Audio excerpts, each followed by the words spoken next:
আসসালামু আলাইকুম। আপনারা যারা শখের বয়সে বা বাণিজ্যিক আকারে পশু পাখি লালন পালন করতেছেন, তাদের খামারে মানে আপনার শখের প্রাণীর প্রোটিনের চাহিদা পূরণ করার জন্য এই বিটল পোকাটা আপনি চাষ করতে পারেন। এতে ৭৫% প্রোটিন সরবরাহ করে থাকে, যাদের মুরগি আপনার বা যেকোনো প্রাণী অসুস্থ থেকে সুস্থতা নিয়ে আসতে পারে ইনশাআল্লাহ। আর এটা যে প্রাণীগুলো এর পরিমাণ কম বা ডিমের আকার ছোট, এই বিটল খাওয়াইলে ডিমের পরিমাণ বাড়ে এবং ডিমের হাঁস, মুরগি, ময়ূর, ফিসেন্ট এইসব প্রাণীর জন্য এটা একদম পারফেক্ট একটা খাবার, প্রাকৃতিক ফুড। এটা আসলে লালন পালন করার জন্য তেমন জটিল কোনো কিছু প্রয়োজন হয় না।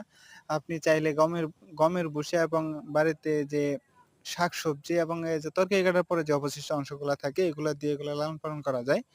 আর এগুলা নরমালি আপনার যেকোনো জায়গায় রাখতে পারবেন। এরা উঠতে পারে না এবং উপরে উঠতে পারে না। এইটা সুবিধা বেশি। আপনি যে পাত্রেই রাখেন।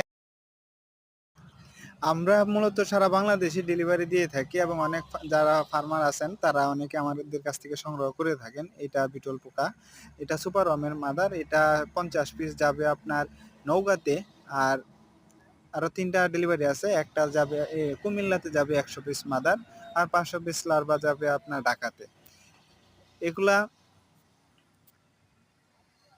নতুন করে বলার কিছু না, অনেকদিন ধরে বলতেছি। যারা ফার্মিং করেন তাদের জন্য একদম পারফেক্ট একটা প্রাকৃতিক ফুড হিসাবে এটা কাজ করে। আর এদের লালন পালন আর হচ্ছে স্যার একটা বিষয় হচ্ছে, এদের সুপার আম হচ্ছে কাপে রেখে মাদার করতে হয়, আর মেলো আমটা কাপে রেখে মাদার করতে হয় না। আর কাপে রাখার জন্য আপনাকে যে লার্ভাটার বয়স 3 মাস হবে তখন আপনারা কাপে রেখে মাদার করতে পারবেন। আর এই সম্পর্কে চাষ পদ্ধতি যদি শিখতে চান বা জানতে চান, আমাদের পেজটা ফলো দিয়ে রাখবেন, ইউটিউব চ্যানেল সাবস্ক্রাইব করে রাখবেন। আর মেলো আমটা হচ্ছে আপনার যখন ওদের শরীর এবং গঠন চলে আসে তখন অটোমেটিকলি মাদার হয়ে যায়। আর এই লার্ভাটা যারা এখন অর্ডার করতেছেন তাদের জন্য অবশ্যই গিভওয়ে থাকবে। এটা উনি আসলে অর্ডার করে নাই, এটা বীজ লার্ভা, ওনাকে কিছু দিয়ে দেওয়া হয়েছে।